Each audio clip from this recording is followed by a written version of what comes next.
Hello viewers, welcome to 𝒂𝒚+, and to this lesson we are going to dive into ordinary differential equations with a focus on first order differential equations, where we would look at case 1 of linear constant coefficient equations. And before we begin, if you have not subscribed to this channel, kindly subscribe and hit on the notification bell for more updates. Now let's set the ball rolling. So this happens to be case 1 of linear constant coefficient equation, and it says that given the constant a comma b belongs to real numbers with a not equal to 0 and b equal to 0, where the differential equation y prime is equal to ay plus b, prove that y of t is equal to 𝒂𝒚+𝒃 comma c belonging to real numbers. So whenever we see this elsewhere, we should know that this is case 1 of linear constant coefficient equation with focus on the parameters a not equal to 0 and b equal to 0. So when these two parameters are defined in linear constant coefficient equation, then we should know that it's talking about case 1 of it. So to solve this, there are two approaches in solving it, and we are going to look at them and see how best we can use these two approaches in solving case 1 of linear constant coefficient equation. Now these are the two approaches. The first approach is what I call the normal approach. In the normal approach, it does not involve the idea of retransforming the given differential equation into potential function and total derivative. And the second approach is by retransforming the given differential equation into potential function and total derivative. So having known this, we are going to solve the case 1 using the idea of the normal approach, and then later we proceed with that of the potential function total derivative approach. So case 1, so in this case we are going to solve it or prove for case 1 using the normal approach. So I read again. It says that given the constant a comma b belong to real numbers where a is not equal to 0 and b is equal to 0, where the differential equation y prime is equal to ay plus b, prove that y of t is equal to 𝒂𝒚+𝒃 comma c belongs to real numbers. So what makes this case 1 is the parameters a not is equal to 0 and b is equal to 0. So these two terms are defined here, and therefore we can proceed. So we have our solution here. The whole idea is to prove that this differential equation has a solution as that given the conditions a not equal to 0 and b is equal to 0. So if this is clear, then we continue with our solution. Here the differential equation under discussion is y prime is equal to ay plus b, and we should understand why we are saying this is a linear constant coefficient equation. And to understand why, you can click on the link above to watch the video on why y prime is equal to ay plus b is a linear constant coefficient equation. And again, you have to also know that these functions are functions of t.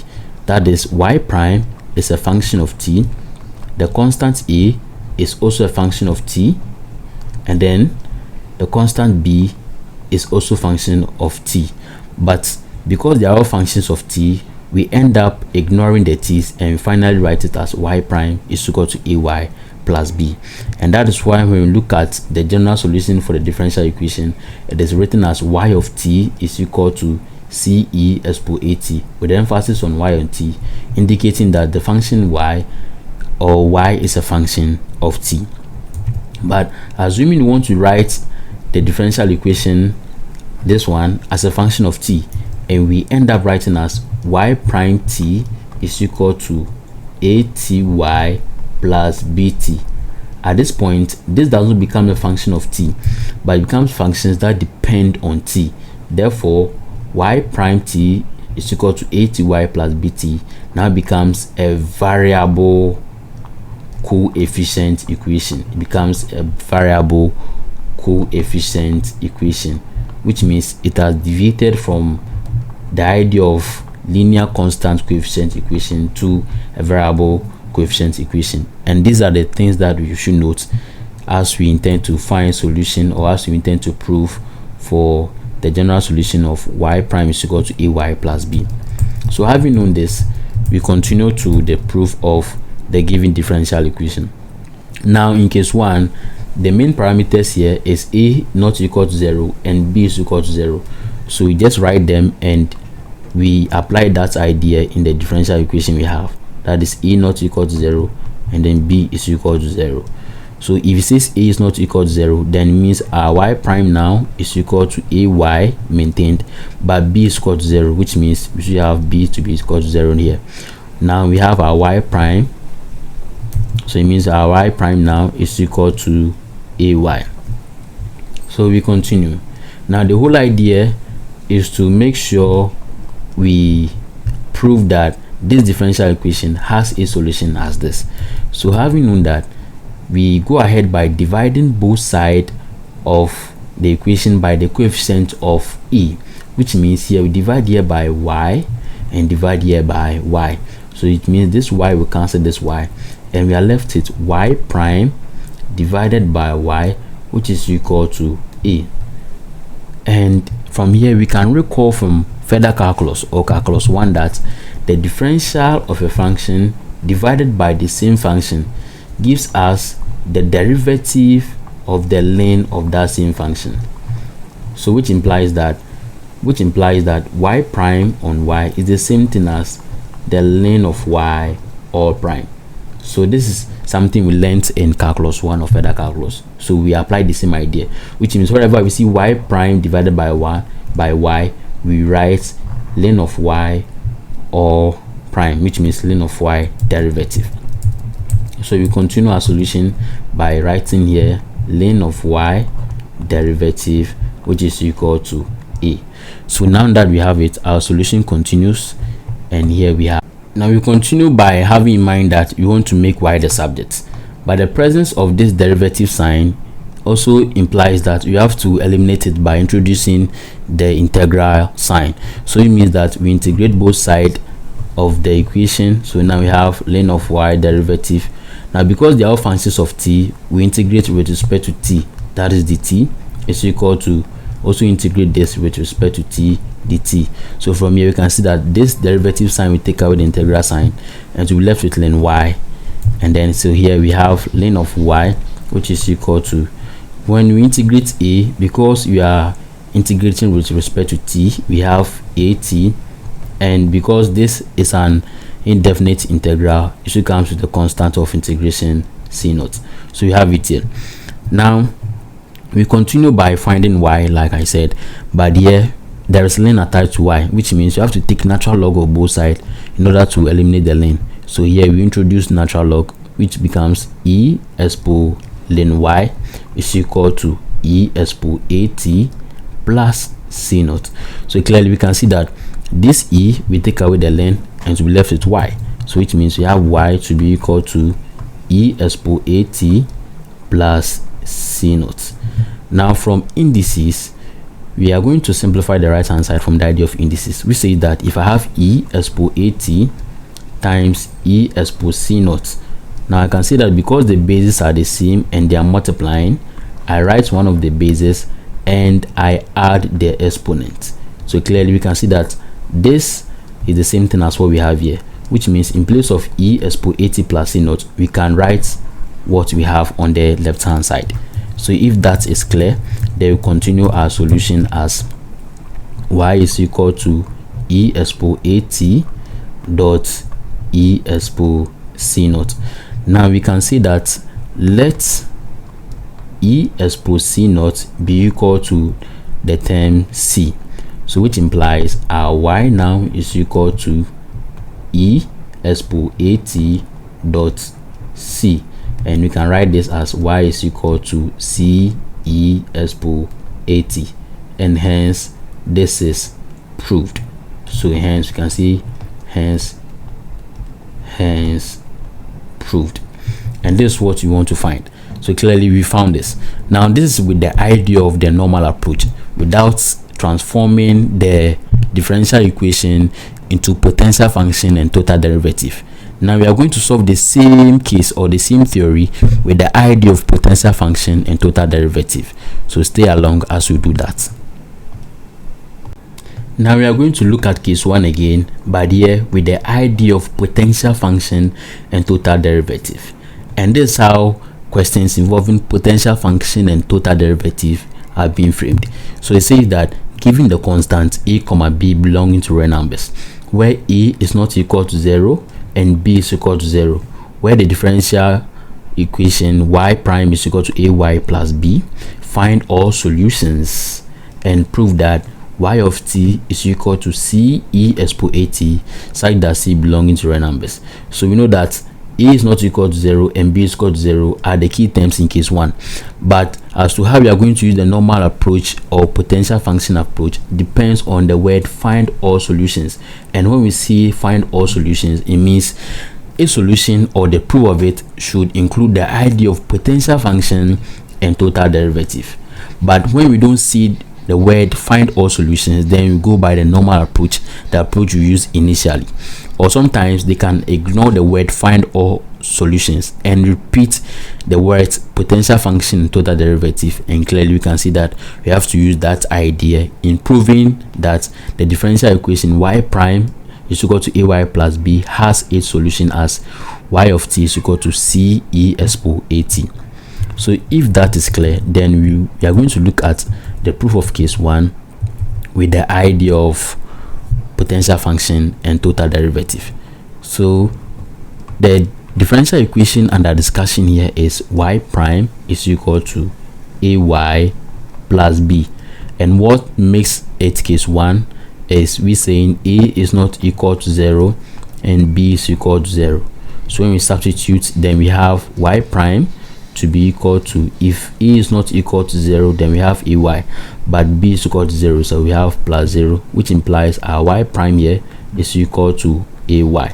Clearly we can see this is case 1 of a differential equation under linear constant coefficient equation. We continue by saying that just like we did earlier on, we have y prime that is equal to ay.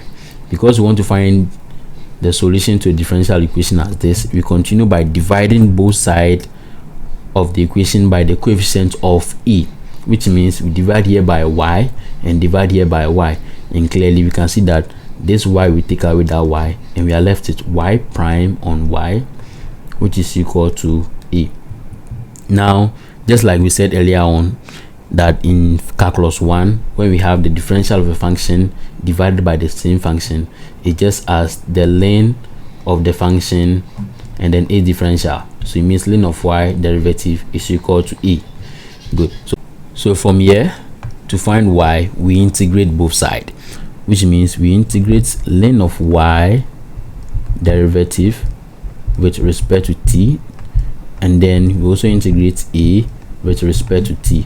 Remember we are integrating with respect to t because they are functions of t, which means the derivative we take away the integral and we are left with ln of y, which is equal to, so when you integrate a, it's a constant a, so it becomes at, and then bring the constant of integration c naught. Now when we relate this to the normal approach, we realize that if this was to be the normal approach, we could have taken natural log of both sides in order to find y. But here, because we are finding or proving this with the idea of potential function and total derivative, we have to differentiate both sides of the equation so that at the end we end up having the total derivative and potential function showing in our solution. And that is the whole idea, and that's what differentiates the normal approach from the potential function and total derivative approach. And so because we want to elaborate or show total derivative and potential function in our solution, we continue by differentiating both sides of the equation. So what we have now, we differentiate both sides. So we differentiate this and then we differentiate at plus c naught. We are doing this because we want to show for total derivative and potential function. Let's not forget. So here, when I differentiate ln of y, I have this, and then when I differentiate at, I have the same thing as at. But when I differentiate the constant c naught, because a constant, it goes 0, so it means my ln of y prime is equal to at derivative, and definitely you can see that c naught derivative gives me 0. So from here I can continue by saying, let me transpose 80 derivative to the left hand side, and that it becomes ln of y derivative minus 80 all derivative, which is equal to 0. So now I can rewrite this as the ln of y minus 80 all derivative, which is equal to 0. And this is what we call the total derivative. So this is what we call the total derivative. So in our solution, we have clearly shown for total derivative. Now we continue by also showing or illustrating for potential function. And what is in the bracket for total derivative now becomes potential function. So you can see that let psi, so you can see psi, what is a function of t and y, be equal to what is in the bracket, that is ln of y minus 80. So after writing this, then we can term this, or what you have written, as potential function, as potential function. So this become potential function.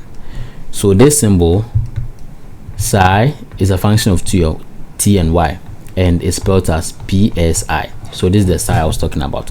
So let psi be equal to what is in the bracket, that is ln of y minus 80. So after writing that, then we can see what we have written is the potential function.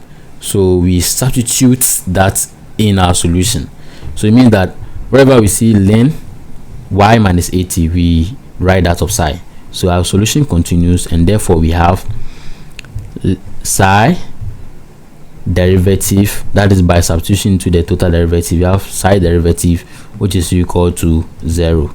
Now we have to integrate both sides to take away the derivative, which means that we have the the integral of psi derivative, which is equal to the integral of 0. But remember, we are integrating with respect to t, so it should have been the integral of psi derivative dt, which is equal to 0 dt.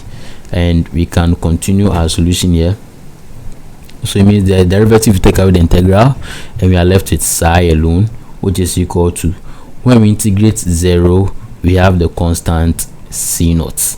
So now we substitute c naught to wherever we see psi, and we say psi is equal to ln y minus 80. So this basically means that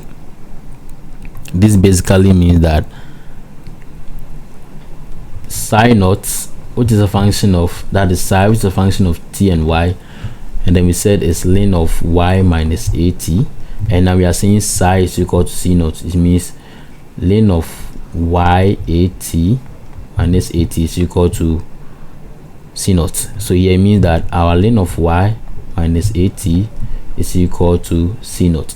So from here we can easily get y by saying that let's maintain ln of y, and then we transpose 80 to where c naught is. So that becomes 80 plus c naught, and now we have it back. So we can take exponential functions of both sides, so that is e 80 plus c naught, and e and the ln meet, so it means that they'll go away. We have y to be equal to e 80 plus c naught, and from indices, you know, we can express the right hand side as e 80 dot e expo c naught.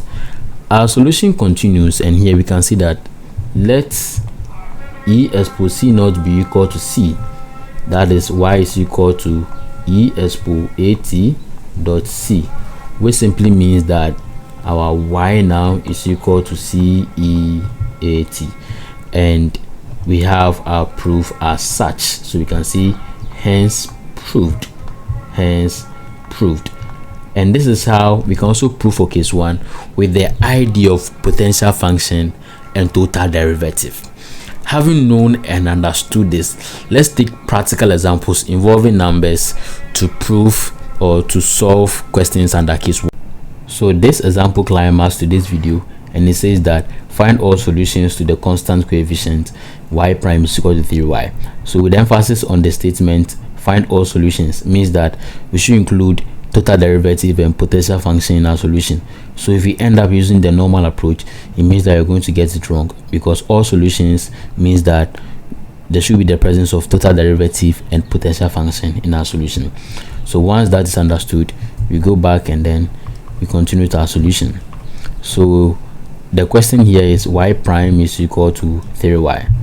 So clearly we know that this is a differential equation, but it is case 1 of the linear constant coefficient equation. Why? Because originally the differential equation should have been ay plus b, and we have it as y prime is equal to 3y, which implies the constant a was not equal to 0, but the constant b was equal to 0. So at the end, our y prime is equal to ay, which is clearly the same thing as the question here.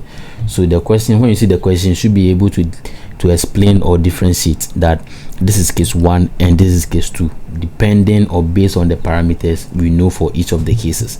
So clearly we can see that this is case 1 of the linear constant coefficient equation. So we continue with our solution by dividing both sides by the coefficient of the constant term 3 here. So which means that y prime will be equal to 3y. By this point, we divide here by y, we divide here by y, which means the y, we cancel this y, and we have y prime on y to be equal to 3. And then the next idea is that whenever we have the differential of y divided by y itself, then means that we end up getting ln of y or differential, which is equal to 3, just as we explained earlier on. So here, to eliminate the derivative, we can integrate both sides, and we have ln of y derivative dt. They are functions of t, so we integrate with respect to t, such as this. And now here we can see that the derivative, we take away the integral sign, and that gives us ln of y. And then when we integrate 3, we have 3t, and then bring the constant of integration. So because we are going by the total derivative and potential function approach, we have to differentiate both sides so that clearly we will illustrate for total derivative and potential function, which means that here we differentiate both sides. So we have ln of y derivative, which is equal to 3t plus c naught derivative. So we continue our solution as such, and here, just as we wrote, we said ln of y derivative is equal to 3t plus c naught derivative. So when we differentiate ln of y, we have ln of y derivative here, but this gives us 3t derivative, is derivative, that is prime. So 3t derivative plus into brackets c naught derivative. So here we have ln of y derivative, which is equal to 3t derivative maintained, but the differential of a constant gives us 0. So 0 is 0, we don't write 0. So now we have ln of y derivative, and we can transpose 3t derivative to the left hand side to join ln of y derivative. So this gives us 3t derivative, which is equal to 0. Now we can write this as a single term as ln of y minus 3t or derivative, which is equal to 0, and this is what we call the total derivative. So we continue with the solution, and what is in the bracket now becomes potential function. By that, we can see that let psi, which is a function of t and y, be equal to what is in the bracket, and what's in the bracket is what we have as ln of y minus 3t, and with that we can term this as potential function. So we want to have the potential function, then we continue. So we said that psi should be equal to what's in the bracket, so it now becomes psi. So we now have psi derivative, which is equal to 0. That is from the total derivative, and you have to take away the derivative by integrating both sides with respect to t. So that is psi derivative dt is equal to 0 dt, and the derivative, take away the integral sign, and we are left with psi to be equal to, when we integrate 0, we have c naught. So, but we said that psi which is a function of t and y, should be equal to ln of y minus 3t. But now psi is equal to c naught, which means our ln of y minus 3t now is equal to c naught. So here we can see that ln of y should be equal to 3t plus c naught. That is when we transpose 3t to the right hand side, and here we take natural log of both sides, which means e expo ln of y is equal to e expo 3t plus c naught. So here we can see that the ln will take away the e, and we are left with y, which is equal to e 3t plus c naught. So clearly we can see that we can expand the right hand side by writing e expo 3t dot e expo c naught. So you can see let e expo c naught should be equal to c, therefore y is equal to c e 3t, and this becomes the general solution to the question we just solved. So hence the solution. So we end today's video here, and it's been a long time with you, and I hope this is productive.